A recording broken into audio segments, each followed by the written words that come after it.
Jungle.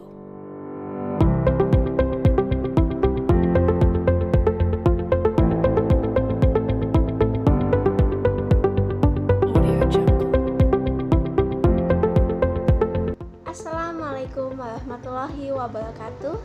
Kembali lagi dengan saya Wanda Savitri. Pada kesempatan kali ini saya akan bahas mengenai sistem bilangan dan pengkodean menggunakan ASCII. Teman-teman pasti sudah tidak asing lagi bukan mengenai pengkodean menggunakan ASCII. Nah, pada kesempatan kali ini kita akan bahas secara mendalam mengenai sistem bilangan dan pengkodean secara ASCII. Pada pembahasan kali ini terdapat beberapa sub. Yang pertama, apa sih itu pengkodean? Kemudian, apa tujuan dari pengkodean? Serta yang ketiga, yaitu kode 7 bit ASCII. Kemudian, kendali format, kendali pengiriman, kendali piranti, dan pemisah informasi. Langsung saja masuk ke dalam inti pembahasan mengenai sistem bilangan dan pengkodean menggunakan ASCII. Yang pertama kita akan bahas mengenai apa sih itu pengkodean data. Nah, teman-teman pasti sudah tidak asing lagi bukan mengenai pengkodean data? Jadi, karakter-karakter data yang akan dikirim dari satu titik ke titik lain tidak dapat dikirimkan secara langsung. Sebelum dikirim, karakter-karakter data tersebut harus dikodekan terlebih dahulu dengan kode-kode yang dikenal oleh setiap terminal. Lalu, apa sih tujuan dari pengkodean data? Jadi, tujuan dari sebuah pengkodean adalah menjadikan tiap karakter dalam sebuah informasi digital, yaitu ke dalam bentuk biner untuk dapat ditransmisikan. Selanjutnya, kode 7 bit atau ASCII. Nah, kode 7 bit ini dikenal dengan nama International Alphabet Nomor 5 dan International Standard Organization atau ISO. Di Indonesia sendiri lebih dikenal dengan nama kode ASCII atau American Standard Code for Information Exchange. Nah, kode ASCII ini menyediakan 128 kombinasi.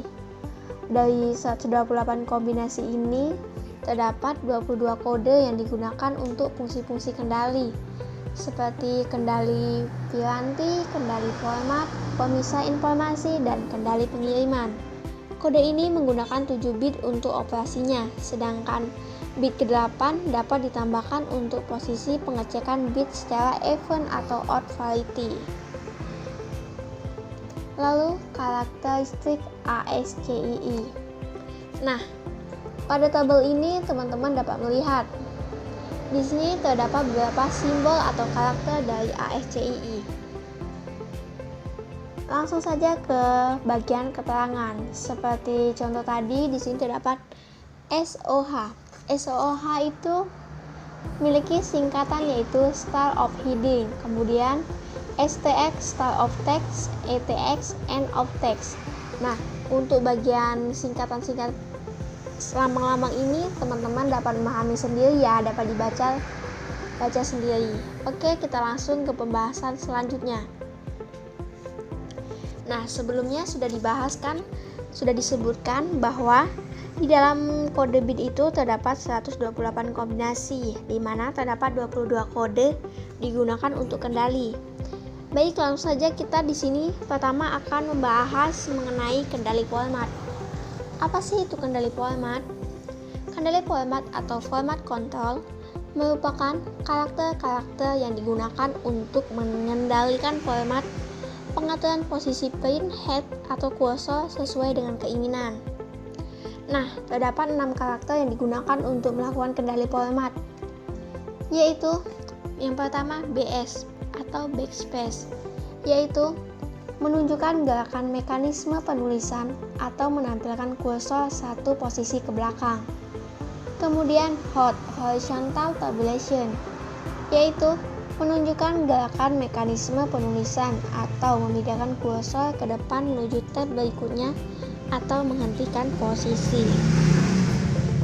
Kemudian terdapat LF atau line fit, yaitu menunjukkan gerakan mekanisme penulisan atau menampilkan kursor menuju posisi karakter yang sesuai pada baris berikutnya. Selanjutnya VT, yaitu Vertical Tabulation, menunjukkan gerakan mekanisme penulisan atau menampilkan kursor menuju rangkaian baris berikutnya. Selanjutnya FF, yaitu From Fit, menunjukkan gerakan mekanisme penulisan atau menampilkan kursor menuju posisi awal halaman, from atau layar berikutnya. Dan yang terakhir yaitu terdapat CL, yaitu Select Return, menunjukkan gerakan mekanisme penulisan atau menampilkan kursor menuju pada posisi awal di baris yang sama. Nah, untuk yang selanjutnya terdapat kendali pengiriman. Kendali pengiriman ini biasanya digunakan untuk mengemas pesan ke dalam format yang dikenal dan untuk mengontrol aliran data dalam jaringan. Kendali pengiriman ini digunakan dalam protokol-protokol yang berorientasi karakter. Protokol yang berorientasi karakter menunjukkan karakter-karakter khusus untuk membedakan segmen-segmen bingkai informasi yang berbeda-beda pada saat pengiriman. Pada protokol ini, semua pesan dikirim dalam sederetannya bit. Nah, kemudian terdapat beberapa karakter kendali pengiriman.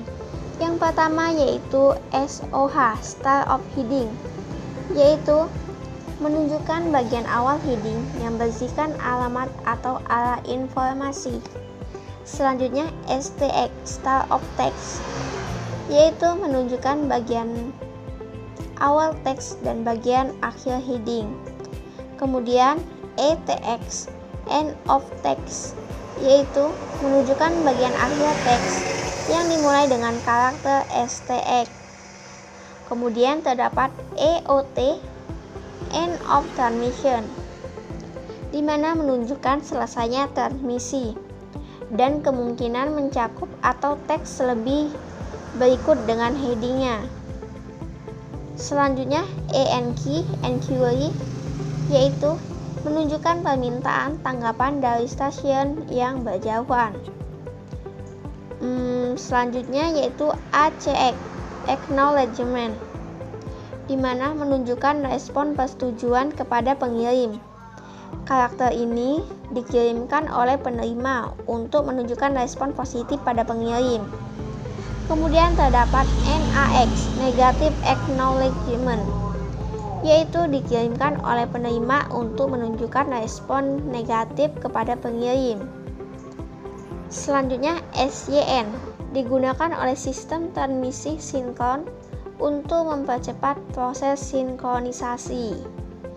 Dan yang terakhir terdapat ETB, yaitu End of Transmission Block, menunjukkan bagian akhir blok data untuk keperluan komunikasi. Nah, selanjutnya kita akan bahas mengenai kendali piranti atau device control. Kendali piranti ini merupakan karakter-karakter yang digunakan untuk mengendalikan piranti, seperti mengendalikan operasi fisik dari setiap terminal.